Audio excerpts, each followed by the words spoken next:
Fala galera querida, bem-vindos a mais um Pode Crer, onde nós vamos hoje estudar Deuteronômio capítulo 18, apenas 3 pontos para nós trabalhar hoje. Vamos orar?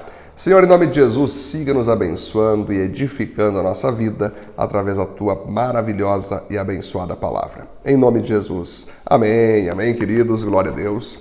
Nós vamos trabalhar então Deuteronômio 18, onde o primeiro ponto diz o seguinte: nossa herança é o Senhor. Sim, queridos, que Moisés vai dizer o seguinte aqui: a tribo de Levi não receberá terras em Canaã como as outras tribos, porém receberão a sua parte os sacerdotes levitas dos sacrifícios oferecidos a Deus. Eles não terão terras, conforme o Senhor Deus prometeu. A parte dessa tribo é o direito de os homens servirem como sacerdotes do Senhor.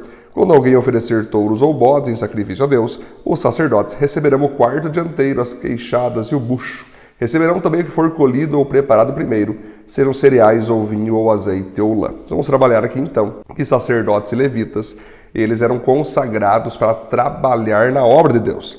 Eles não eram engenheiros, não poderiam ter um trabalho por fora e também servir a Deus. Era em tempo integral mesmo.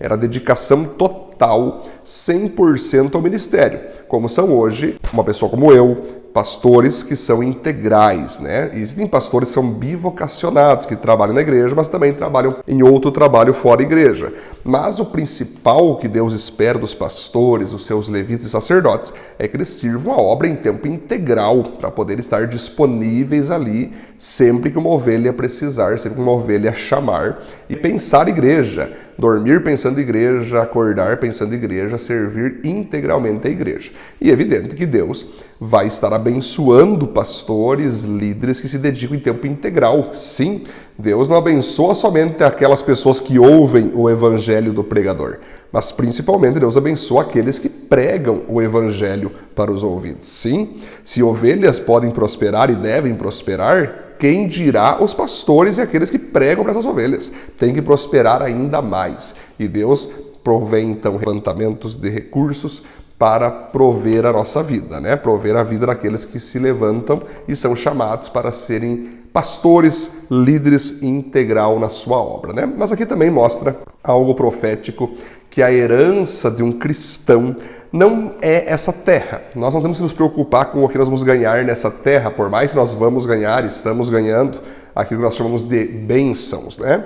Mas a nossa herança é o próprio Senhor. Ou seja, quando nós partirmos dessa terra, nós estamos vivendo com o Senhor aqui e seguiremos vivendo com o Senhor até a eternidade, porque Ele é a nossa porção, Ele é a nossa riqueza maior, ok? O ponto 2, olha só. Se não nos contaminarmos, conquistaremos o que Deus deseja para nós. Quando vocês tomarem posse da terra que o Senhor nosso Deus está dando a vocês, não imite os costumes nojentos dos povos de lá. Não ofereça seus filhos em sacrifício, queimando-os no altar. Não deixe que no meio do povo haja adivinhos ou pessoas que tiram sortes. Não tolerem feiticeiros, nem quem faz despachos, nem os que invocam os espíritos mortos. O Senhor detesta os que praticam essas coisas nojentas e por isso mesmo está expulsando da terra esses povos enquanto vocês vão tomando posse dela. Em todas as coisas, sejam fiéis ao Senhor nosso Deus. Nós já trabalhamos diversas vezes sobre isso, né? Que Israel iria pegar a terra que pertencia a eles, porém já teria outros povos ali, povos idólatras, povos pagãos, prostitutos, né? Povos ocultistas, abortistas, e quando Israel entrasse lá, deveria cuidar para não se sentir seduzidos em fazer a mesma coisa, em imitar aqueles costumes. Não, eles deveriam reprovar, deveriam condenar e expulsar aqueles povos daquela terra sem se aliançar com eles, sem imitar aquilo, porque Deus detestaria qualquer tipo de imitação, porque o povo de Deus é um povo santo, puro, amável, um povo correto e íntegro, um povo que acredita na vida e defende a vida, né? Vamos perceber então que tudo aquilo que Deus quer nos dar, tudo aquilo que Deus deseja nos alcançar, que a gente venha conquistar em nossa vida, vai exigir de nós não nos contaminarmos no caminho. Se Deus quer que você seja santo, e é o caminho da santidade e da pureza que vai fazer você alcançar as suas bênçãos, é só se você for santo e puro para você alcançar determinadas bênçãos. Se você se contaminar, se você se prostituir, se você ficar caindo em pecado, sendo carnal, você não vai alcançar o que Deus quer. Portanto, se você lembrar daquele texto que Deus diz assim, ó, santificai-vos, que amanhã farei grandes coisas. Antes das grandes coisas em nossa vida, deve existir uma grande santidade, uma grande separação, uma grande integridade de nossa parte. Você quer ser abençoado? Seja uma bênção no seu comportamento. Você quer receber grandes coisas de Deus? Seja alguém grande e santo para Deus. Seja alguém íntegro. Veja se você não está se contaminando, não está se entregando para a carnalidade e que você venha ser santo. E essa é a chave para você alcançar o que Deus quer para você. Amém? O ponto 3. Seja um verdadeiro profeta e condene quem diz ser, mas não é profeta. Moisés vai dizer o seguinte, ó. Os povos da terra que vai ser de você seguem conselhos que adivinham o futuro e que tiram sorte. Mas o Senhor nosso Deus não quer que vocês façam isso. No meio de vocês, Deus escolherá para vocês um profeta que será parecido comigo e vocês vão lhe obedecer. Aí mais para frente vai dizer o seguinte, ó. Se um profeta tiver o atrevimento de dar uma mensagem em meu nome, quando eu não lhe tiver dito nada, ou se ele falar em nome de outros deuses, deverá ser morto. Mas vocês vão ficar pensando assim, como é que vamos saber que aquilo que o profeta diz não é mensagem de Deus, o Senhor?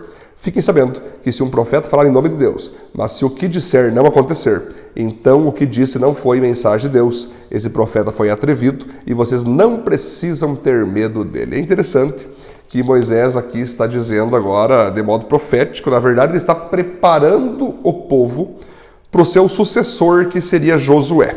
Josué seria agora aquele novo homem no lugar de Moisés, que seria o porta-voz ali de Deus, o grande líder que receberia as instruções de Deus.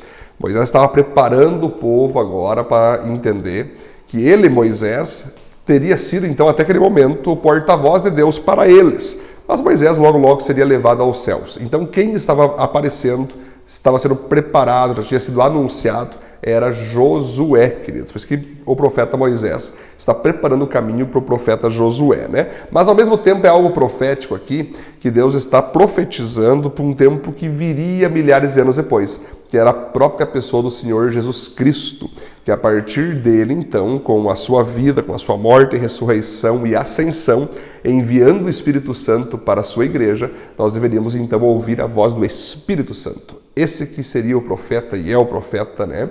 Que nos conduz para onde devemos ir, o que devemos fazer.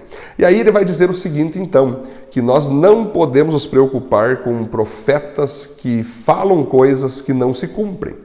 Como que eu sei que uma pessoa está sendo usada por Deus? É muito simples. Se ela falou que tal coisa vai acontecer, se ela falou em nome de Deus, aquilo vai acontecer. Se não aconteceu aquilo que ela disse, e ainda deu um prazo, daqui 30 dias vai acontecer tal coisa e não aconteceu, não precisamos ter medo dessa pessoa. Não precisamos achar que estamos desonrando essa pessoa de não querer ouvi-la. Não. Tal pessoa está falando em nome de Deus, sem que Deus mande ela falar em seu nome, e por isso que não está se cumprindo o que ela fala. Então o verdadeiro profeta é aquele que fala o que Deus quer.